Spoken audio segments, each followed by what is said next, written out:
qué filosofía aquí y ahora especiales? Hay temas insoslayables de pensar, de reflexionar y ofrecer nuestra propia interpretación de los hechos históricos. El Islam y los Estados Unidos, los dos dicen tener a Dios de su lado. La guerra del Paraguay es un genocidio silenciado. Había que liquidar al Paraguay. El Paraguay de Francisco Solano López. Vamos a hablar de literatura y política para pensar el compromiso del escritor. Los ejemplos de Sartre, Rodolfo Walsh, como el Eternauta de Oestergel que dice: desde ahora estamos solos, completamente solos. ¿Quiénes pensaron la Argentina de otra manera? John William Cook. El peronismo es el hecho maldito del país burgués. Raúl Scalabrini Ortiz queda en el recuerdo de todos como uno de los principales representantes del pensamiento nacional y popular. El imperativo más profundo que tenemos: pensar por nosotros mismos.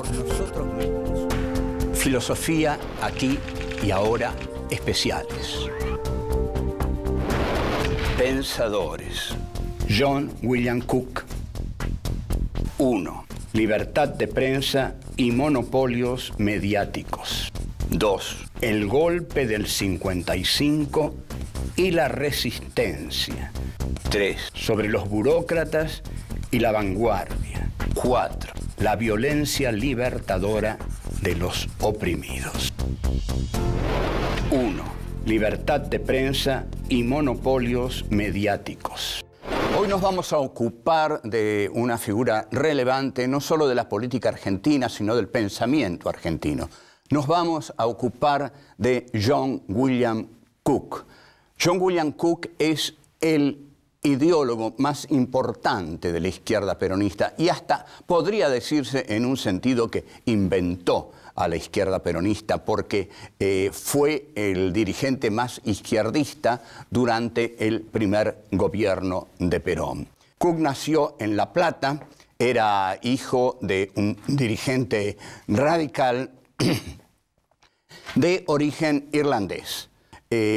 Cook dejó varios escritos, notables escritos, y sobre todo creo un libro que se llama Peronismo y Revolución, y otro, La lucha por la liberación nacional.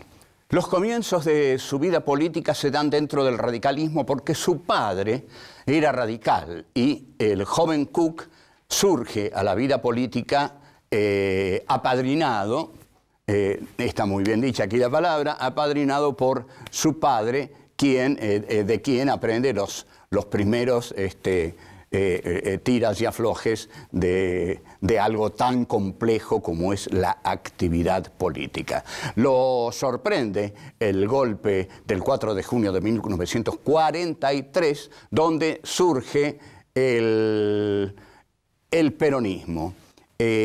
Ahí Cook se empieza a interesar por una figura que se va abriendo paso entre los militares del GO, de Grupo de Oficiales Unidos, o Gobierno, Unidad, Orden. Ahí Cook ve que uno de esos coroneles que hay en el GO se destaca de los demás porque tiene una profunda vocación social y fija su vista en este coronel, que es el coronel Perón, y que ya sabemos lo que hace. El coronel Perón ve que hay un caudal político al que nadie le da cobertura política, que son los migrantes internos, y él les da esa cobertura política.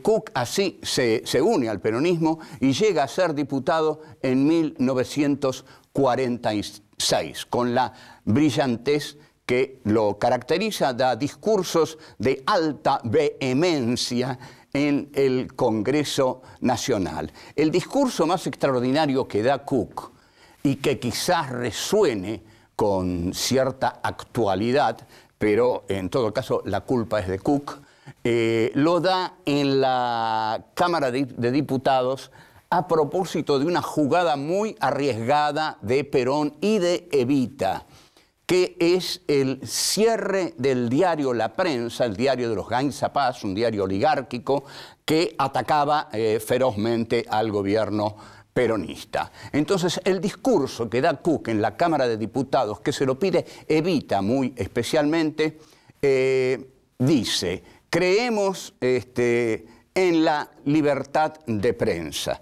pero vamos a ver en qué no cree.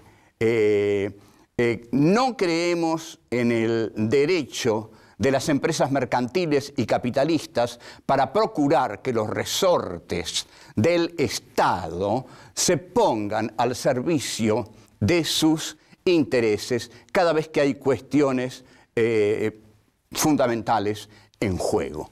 Con lo que está diciendo que el Estado no va a apoyar a las empresas capitalistas monopólicas, sino que, por el contrario, cuando las empresas capitalistas monopólicas se excedan en el poder conglomerado que tienen, porque eso es un monopolio, una conglomeración de poder, el Estado va a intervenir. Los diarios grandes siempre estuvieron en manos de poca gente. Esa poca gente estaba poderosamente vinculada a los negocios, a las finanzas y a los intereses del imperialismo en el país. Cook dice claramente que no se puede confiar en no se puede confundir la prensa con las empresas periodísticas. Una cosa es la libertad de prensa y otra cosa es la empresa periodística. Este es un concepto muy interesante que Cook ya marca en esa época. Una cosa es la libertad de prensa y otra cosa es lo real, la libertad de las empresas, que esto es lo que señala Cook. Volvemos. 2. El golpe del 55 y la resistencia. Se produce el golpe de 1955, el 16 de septiembre. Es un golpe terminante, porque está precedido del bombardeo a una ciudad abierta. Por primera vez, por única vez, se bombardea Buenos Aires. ¿Qué hace Perón? Perón se va. Esto es una cuestión teórica que hay que evaluar. Ahora, Perón hace algo inteligente. Lo deja a John William Cook como conductor del movimiento peronista. Cook piensa que la resistencia a la revolución de derecha liberal del 55 es posible y hay que organizarla. Pero lo que Cook quiere es algo que Perón nunca habrá de aceptar. Cook quiere armar a las masas. Y armar a las masas es un problema muy serio, porque nunca se sabe qué van a hacer las masas cuando están armadas. Ahora, lo que Cook rechaza terminantemente es la teoría del foco.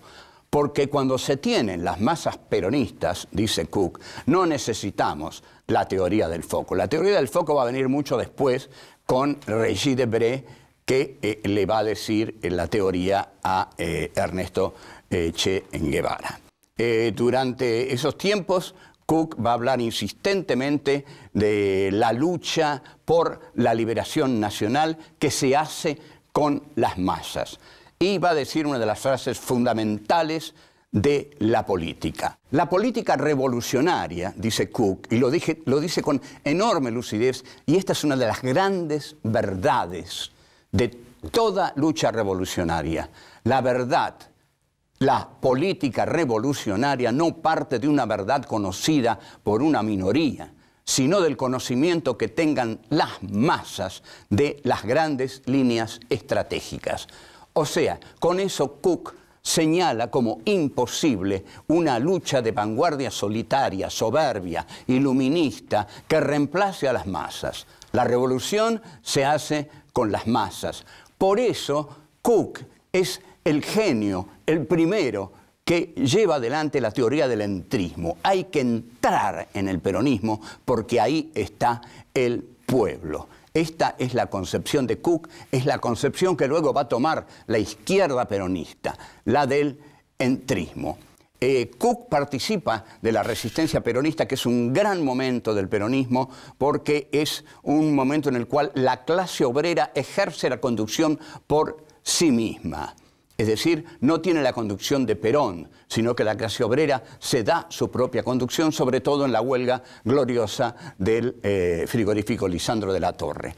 Cook va a decir una frase que va a condicionar toda la década del 60 y que va a nuclear a todos los jóvenes que entren en el peronismo. Va a decir, el peronismo es el hecho maldito del país burgués. ¿Por qué dice esta frase? Porque la revolución libertadora se propone desde el primer momento desperonizar el país. Para eso dicta el decreto 4161, por el cual prohíbe nombrar a Perón, a Evita, pasar la marcha peronista, llamar partido justicialista al partido justicialista, prohíbe todo.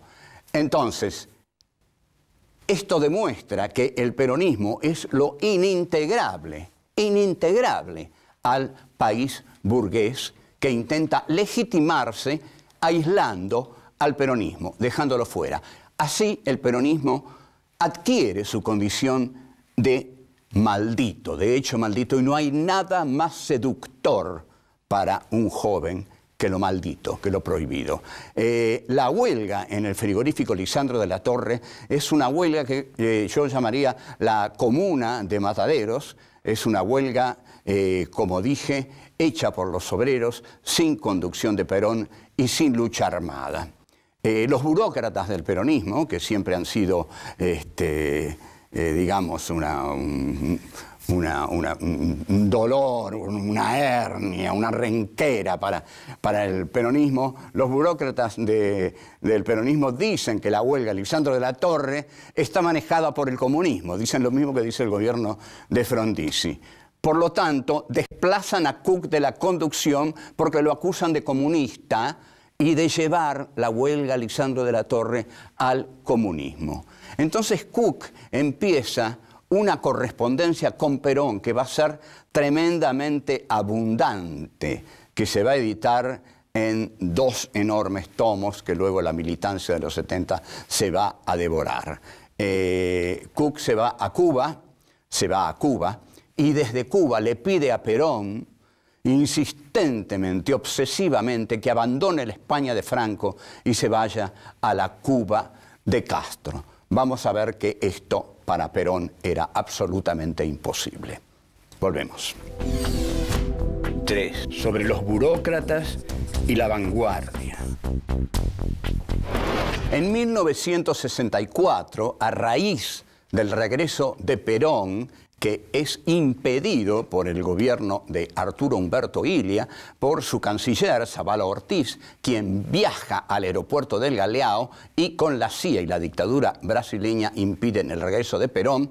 Cook, a raíz de eso, da una conferencia en Córdoba en el año 1964.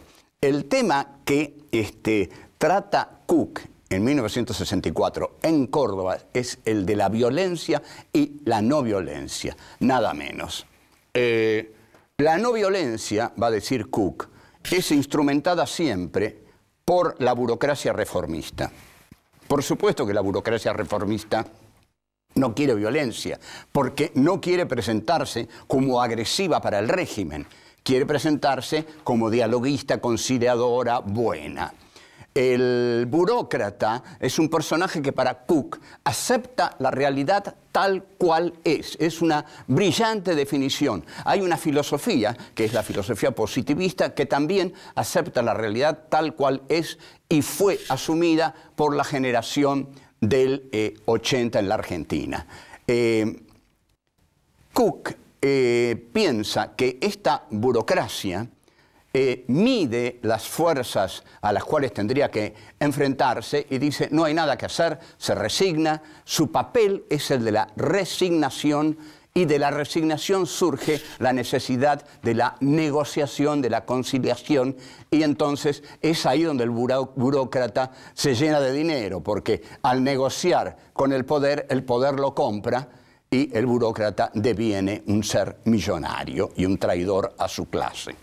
Pero por el contrario, la secta iluminada que cree que la violencia puede crear la realidad a través de la voluntad revolucionaria de aquellos que creen en la violencia, también es denostada por Cook. El voluntarismo es nefasto, porque lo que cree el voluntarismo es que la voluntad crea la realidad, que la voluntad es más fuerte que la realidad.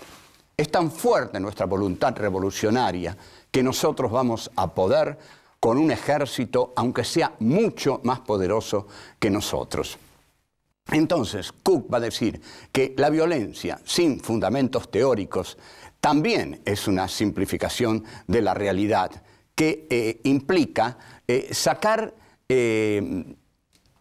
del contexto revolucionario a las clases populares. Entonces, ya no se parte de la lucha de clases, sino que se parte de la voluntad revolucionaria de una minoría ilustrada, iluminista, que termina en la soberbia individual. Porque toda política revolucionaria que no cuenta, que no se apoya en la legitimidad de las masas, no es legítima para un hombre que viene del peronismo como John William Cook. Y el voluntarismo es constitutivo de la vanguardia. La vanguardia siempre cree que somos pocos, pero valemos más que ellos. Somos pocos, pero nuestra voluntad revolucionaria es poderosa. Esto se lo dijo Ernesto Che Guevara a Osvaldo Bayer en La Habana, cuando Osvaldo Bayer le dijo: comandante, las fuerzas reaccionarias en la Argentina son mucho más poderosas que las de la Cuba de Batista. Y Ernesto Che Guevara le dijo: ¿qué importa? Son todos mercenarios. Y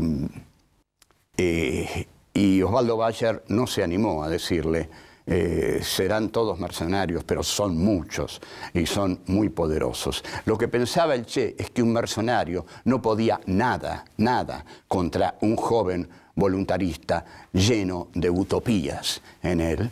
En este sentido, el error de la vanguardia fue absolutamente trágico, porque la voluntad no pudo vencer a las Fuerzas Armadas constituidas, poderosas, armadas por el imperialismo, a la que estos jóvenes voluntaristas que dieron lo mejor de sí intentaron enfrentarse trágicamente. Volvemos. 4. La violencia libertadora de los oprimidos. En la conferencia de Córdoba, los conceptos que emite Cook son fundamentales para toda teoría política, o sea que hay que leerlos, hay que recordarlos y hay que aplicarlos. Cook va a decir que es falsa la oposición entre violencia y no violencia. Tenemos que ver por qué y verlo cuidadosamente, porque no es un tema así nomás. Cook dice que lo que se debe resolver es si se ha de oponer a la violencia de los opresores la violencia liberadora de los oprimidos. Esto se ve como algo muy lógico y suena como algo muy genuino. En realidad cualquiera diría sí, ante la violencia de los opresores, ¿por qué no los oprimidos van a ejercitar una violencia propia? Porque además, dice Cook, la violencia de los oprimidos tiene una base ideológica y moral. Tenemos que detenernos en este concepto de moral y también en la base ideológica. La violencia que se ejerce contra los opresores es una violencia contra los enemigos de los seres humanos. Si esta violencia es en efecto una violencia contra los enemigos de los seres humanos, entonces esta violencia es legítima. La violencia de los oprimidos es legítima porque nada menos tiende a defender la dignidad de los seres humanos. En este sentido es altamente moral. Sigue Cook, el amor, es amor a los hombres, la violencia de los oprimidos, que se traduce en odio a quienes causan la desgracia de estos hombres. La palabra odio lo va a usar el Che Guevara en el mensaje a la tricontinental que escribe desde la selva boliviana y dice: solo un pueblo con odio puede derrotar a un enemigo invencible. Ahora, esta dialéctica es peligrosa. ¿Por qué es peligrosa? Porque cualquier grupo puede decidir que es el oprimido. Cualquier grupo puede decidir que es la moral. ¿Cómo se decide cuando un grupo es el grupo oprimido? ¿Cómo se decide cuando un grupo realmente encarna la moral? Bueno, la violencia siempre se basa en absolutos. Siempre se mata desde un absoluto. La Revolución Francesa mataba desde la diosa razón. Robespierre y Saint-Just mataban desde la diosa razón. La Revolución rusa mataba desde el sufrimiento del proletariado y del campesinado ruso. La Revolución Nacional Socialista mataba desde la pureza de la raza. Luego las revoluciones socialistas matan desde el hombre nuevo, y ni hablar aquí, el genocida Videla mata desde el estilo de vida argentino. O sea, ¿cuál es la violencia del sometido? La violencia del sometido, ¿cómo decidir que es legítima? Bueno, si nosotros vamos al problema de Argelia, ahí tenemos un pueblo colonizado que lucha por su descolonización. Ahí sería difícil ver que esa violencia no es legítima, pero la que es difícil es la historia humana. En el siglo XX, todas las revoluciones que se hicieron para salvar a la condición humana, todas las revoluciones que se hicieron para salvar a los oprimidos de su opresión, terminaron generando una nueva dictadura, una nueva opresión. Es decir, hay un desencanto con las revoluciones socialistas del siglo XX, e incluso el filósofo cordobés Oscar del Barco llegó a decir que nada le ha hecho peor al socialismo que las revoluciones socialistas del siglo XX. Pensemos en la Revolución Rusa, que finalmente es copada por Stalin, el partido de vanguardia, la ideología como dogma, y luego vienen las purgas de todos los disidentes. Pero Cook muere en 1968. Cook muere creyendo en la revolución. Cook no asiste a todas las etapas terribles de desencanto que hemos tenido que asistir nosotros, y sobre todo Cook no vive la dictadura terrible de Videla. Cook mantuvo una larguísima correspondencia con Juan Domingo Perón cuando Juan Domingo Perón estaba en Madrid. Lo esencial de esa correspondencia es que Cook le dice al general Perón: usted no puede no estar en América Latina porque aquí usted va a oler la revolución. Porque la revolución que está ocurriendo en América Latina, usted no solo tiene que verla, tiene que olerla, tiene que sentirla, tiene que estar aquí. Y el peronismo tiene que ser un movimiento revolucionario, si no, no es nada el peronismo. Eso es lo que le decía Cook, que quería en efecto un peronismo revolucionario, porque creía que el proletariado debía ser la vanguardia del movimiento revolucionario. Tengamos muy en cuenta esto. Cook creía que tenían que ser las masas peronistas la vanguardia de la revolución justicialista.